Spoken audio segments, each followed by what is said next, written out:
I'm Dave Barron here in West Hollywood at the Whiskey for the Battlefield of the Mind documentary premiere. They come 3 times faster to arrest a guy that they want to waterboard in a prison than they do to come get a guy who signed his name on a contract and said, I'll stand on this ground tonight so you don't have to.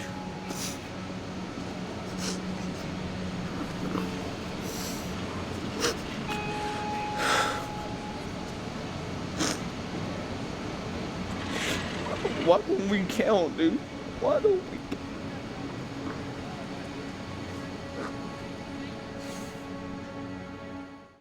For us, music's about 3 things. Music is about love. Music is about respect. And most importantly, especially on days like today, music is about support. Can you feel me, LA? I Empire lead singer Donald Carpenter summed it up perfectly to an intimate audience at the world-famous Whiskey A Go-Go in Los Angeles, April 24th, as filmmaker Fran Strine invited all his music industry friends for the Hollywood sneak peek screening. I think in life you want to support your friends in everyday things that they do. When, you know, somebody like this really steps up to, you know, rather than talk the talk, but, you know, really walk the walk and raise awareness, it was a no-brainer to become a part of. Many of the bands and artists who participate in the soundtrack for Battlefield of the Mind gathered to raise awareness and promote patriotism for our U.S. veterans of war. It was an all-star ensemble cast with names like Dave Ellefson from Megadeth, Sal G from Stain, Pete Murray and Neil Godfrey from Low Pro, and Troy McLaughlin from Evanescence. They rocked an unforgettable performance of No Words from the film's soundtrack.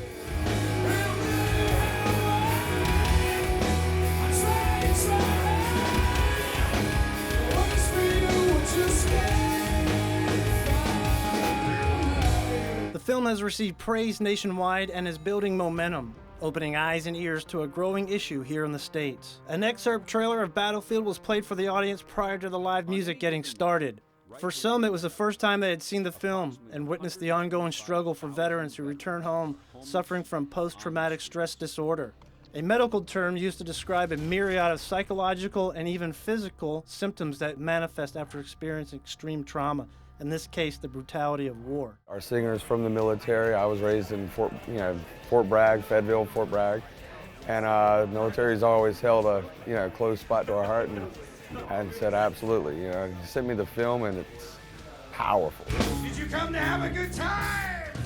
Carpenter, who served in the U.S. Army from 1997 to 2000, never went to war or overseas, but was trained for those type of situations. It gives you the ability to kind of put yourself in their shoes, and you know, whenever we meet these guys and we talk to these guys, you know, the stories are very clear. You know, it's something that, you know, it's like it was yesterday, and you really start to realize that, you know, not everybody carries their scars on the outside, you know, but everybody comes back wounded to a certain extent. For Strine, who recently moved to San Francisco, it was a daily event of seeing homeless person after homeless person that prompted him to take the time to discover who these people really are. After stepping over all these veterans, I kind of was just like, man, what is this all about? So I engaged in conversation with them, which is what a lot of people don't do, to hear their stories, and come to find out a lot of these guys are the returning Afghan, Iraqi veterans, and they're homeless because they're slipping through the cracks due to their PTSD, not getting the proper treatment at the VA. So they come home, they lose their jobs, lose their family support system, and ultimately wind up homeless. For 5 months, Fran Strine went on the road with his cameras into the homes of American military families and discovered his passion project. The biggest thing is just spreading knowledge. You know, a lot of people hear the word PTSD and they just generalize it. Well, every person's different, it affects every person different, so, you know, it's a broad scope. It's not just a stigmatized thing. You know, each person's different, they deal with it differently. By enlisting his friends from the music business to assist in making the film, Strine achieved what he called the most emotionally draining project he has ever worked on. For Dave Ellefson, who was the voice of the film and played on the soundtrack, it was the message that got him hooked. The music's kind of the fun part, but obviously the serious part of it is the content of the film. I'm just thrilled that the people that participated in the film and that are doing so much on the backside of the wars now to help all of these veterans. I'm thrilled that they get their moment in in the spotlight tonight. The Boot Campaign, a 501c national nonprofit organization, was one of the executive producers of the film, and Larry Murray, executive director for the Boot Campaign, received an award from the City of LA for assisting veterans with past fundraising events. And on behalf of the City of LA, in appreciation for what you do, Boot Campaign, thank you so much. We were really aware of what Fran's Shrine was doing with Battlefield of the Mind early on, and we decided that we wanted to be involved in it. One of our 3 mission points is to cultivate awareness, promote patriotism, and provide assistance.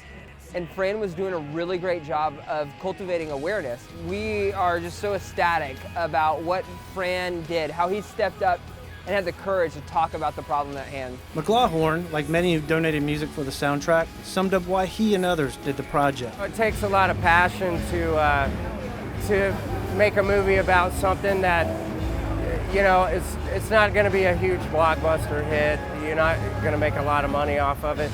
And everyone that's involved with it, myself and all the people that donated music for the soundtrack, I mean, the only reason we did it is because it's something that we genuinely feel passionate about. The film runs 93 minutes and is a must-see for anyone wanting to understand what issues are at hand for our veterans. It was co-produced by Strine and Aaron Lewis of Stained. Stained guitarist Mike Mushak produced the score and soundtrack. Battlefield of the Mind and soundtrack are available online for DVDs and downloads at chill.com. I'm Dave Barron for Rock Revolt TV.